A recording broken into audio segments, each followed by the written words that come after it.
नमस्कार मंडळी, सकाळच्या गडबडीच्या वेळी देखील करता येणाऱ्या झटपट छोल्यांची रेसिपी आज आपण बघणार आहोत। यासाठी छोले आदल्या रात्रीच भिजत घालायचे आहेत। दुसऱ्या दिवशी कुकरमध्ये तेल घालून नेहमीप्रमाणे फोडणी करून घ्यायची आहे आणि त्यामध्ये आलं, लसूण, मिरची आणि कांदा घालून छान परतून घ्यायचा आहे। कांदा नीट परतला की त्यामध्ये टोमॅटो आणि कसुरी मेथी घालून टोमॅटो मऊ होईपर्यंत छान परतून घ्यायचे आहे। यानंतर यामध्ये छोले घालायचे आणि गरजेपुरतं पाणी घालायचे आहे।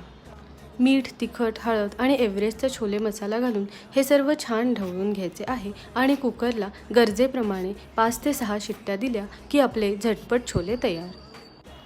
हे छोले आपण मुलांना डब्यातही देऊ शकता किंवा गरमागरम भाताबरोबर देखील सर्व करू शकता। तुम्ही देखील हे छोले नक्की करून बघा आणि माझे व्हिडिओज आवडत असतील तर माझ्या चॅनलला नक्की सबस्क्राईब करा। थँक्यू।